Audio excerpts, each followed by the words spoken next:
तो क्या अब हमें थॉर वर्सेस हरक्यूलिस देखने को मिलेगा कहीं फ्यूचर में, और कौन है ये हरक्यूलिस, क्या है इसकी पावर्स, क्या है इसकी बैक स्टोरी, ये सारी चीज़ें आज हम जानेंगे। और दोनों ही मिड क्रेडिट और पोस्ट क्रेडिट सीन को एकदम अच्छे से मैं इस वीडियो में एक्सप्लेन करूंगा, तो पूरी वीडियो देखिए, कोई डाउट नहीं रहेगा और एकदम अच्छे से सारे जो नए कैरेक्टर हैं और जेन का क्या हुआ एंड में वो सारी चीज़ें आपको समझ में आ जाएंगी। क्या है अपने क्रिस हेम्सवर्थ का एमसीयू में फ्यूचर, इस बारे में भी थोड़ी बहुत बात करेंगे। तो चलिए वीडियो को शुरू करते हैं। तो पोस्ट क्रेडिट सीन को एक्सप्लेन करने से पहले हम ये देख लेते हैं कि हम पोस्ट क्रेडिट सीन तक पहुंचे कैसे।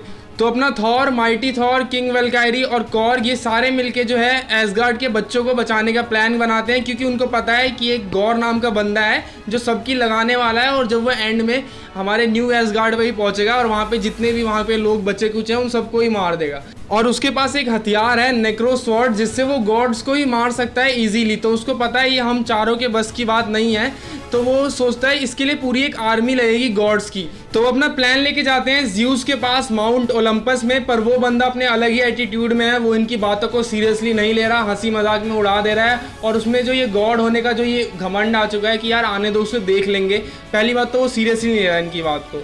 तो बाद में ये बात इतनी खिंच जाती है कि वो लोग कॉर्ग पे हमला कर देते हैं, और अपना थॉर भी अभी बॉडी शॉडी बना के आया है वापस अपने पुराने अवतार में, तो वो भी बदला लेने के लिए हमला कर देता है। और उस सीन में हमें देख के लगता है कि थॉर ने ज़्यूस को मार दिया, पर जैसा भी है तो आखिरकार गॉड ही, तो वो मरा नहीं होता है। और हमें पोस्ट क्रेडिट सीन में यही दिखाया होता है कि वो अपने जख्मों के साथ होता है, और वो अपने बेटे हरक्यूलिस को थॉर के पीछे जाने के लिए उसे मारने का ऑर्डर देता है। ज़्यूस कहता है कि पहले जो ये लोग थे ये आसमान में देख के हमारी पूजा करते थे, हमसे मिन्नतें मांगते थे कि बारिश बरसा दो, बिजली कड़का दो, लेकिन अब जब ये ऊपर देखते हैं तो सिर्फ अपने सुपर हीरोज़ को देखना चाहते हैं। हम इनके लिए मजाक बन गए हैं, और ये हुआ क्यों, इन सुपर हीरोज़ की वजह से। लेकिन अब ये फिर से हमसे डरेंगे जब आसमान से फिर से हमारा कहर बरसेगा। और अब कैमरा फोकस करता है थोड़ी देर के लिए हरक्यूलिस पे, और वो अधनंगा होता है इस सीन में। और हरक्यूलिस को जिन्होंने प्ले किया है वो है ब्रेट गोल्डस्टीन, और बस एक ही डायलॉग होता है सिंगल सा, एक लाइन का, यस फादर, और उसके बाद ये पोस्ट क्रेडिट सीन खत्म हो जाता है। अब बात निकली है हरक्यूलिस पे, तो आपको उसके बारे में कुछ बताना तो बनता है।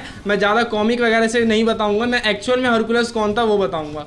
अब देखिए हरक्यूलिस की जो बैक स्टोरी है वो काफ़ी ज़्यादा अच्छी है। मतलब अब किसी ग्रीक गॉड के किस्से सुनने जाएंगे तो सबसे ज़्यादा पॉपुलर जो किस्से हैं वो हरक्यूलिस पे ही मिलेंगे, आपको सुनने में भी काफ़ी मज़ा आएगा। तो चलिए इसके बारे में थोड़ा सा मैं आपको बता देता हूँ। तो हरक्यूलिस जो है वो एक ग्रीक डेमी गॉड है। डेमी गॉड मैं इसको इसलिए कह रहा हूँ क्योंकि जो इसके पापा हैं हम सब जानते हैं Zeus, king of gods, but जो इसकी मदर है वो एक नॉर्मल ह्यूमन बीइंग थी।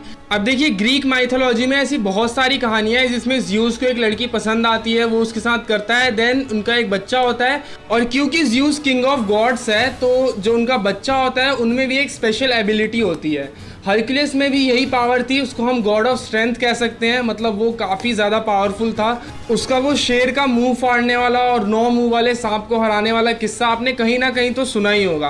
प्लस अगर किसी सुपर हीरो से मैं इसकी पावर को कंपेयर करूं तो ये हल्क जैसा है कुछ, मतलब इसमें काफ़ी ज़्यादा पावर है, और इसने कॉमिक में हल्क को ईजिली हरा रखा है। तो आप समझ सकते हैं जो इसकी ब्रूट स्ट्रेंथ है वो कितनी ज़्यादा है। इसकी अर्ली लाइफ की बात करें तो जैसे कि मैंने बताया, इसकी माँ जो थी वो नॉर्मल ह्यूमन बीइंग थी, तो इसको कभी भी देवताओं के बीच में कोई खास जगह नहीं मिली।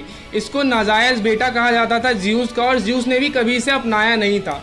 तो इसकी ज़िंदगी के जो 1-2 मकसद थे वो ये थे कि ये भी कभी गॉड्स के बीच में माउंट ओलंपस पे उस कुर्सी पे बैठे, बट एट द एंड ये माउंट ओलंपस जो जगह है जहाँ पे सारे देवता बैठते हैं, उस जगह का बस एक गेट कीपर बन के ही रह जाता है। ये अपने बाप से हमेशा अपने लिए अप्रिशिएशन कुछ सुनना चाहता है कि इसके बाप समझे, कि इसकी भी इज्जत करें। और यही इस पोस्ट क्रेडिट सीन में हमें दिखाया गया है कि उसके बाप ने जो उससे एक चीज़ मांगी है वो पूरा करने के लिए वो कुछ भी करेगा, और सुपर हीरोज़ को मिटाने को कहा है तो वो करेगा। तो शायद हमें आगे की मूवीज़ में हमें और गॉड्स देखने को मिले, क्योंकि ज़्यूस को बदला लेना है जो उसकी ये बेइज्जती हुई है। और एंड में मैं यही कहूँगा कि मैंने जितना ज़्यूस के बारे में सुना है, पढ़ा है, और जितना मैं उसको समझा हूँ वो एक्चुअल में ऐसा ही है जैसा उसको इस मूवी में दिखाया गया है। वो एक्चुअल में बैड गाय ही है एक टाइप का।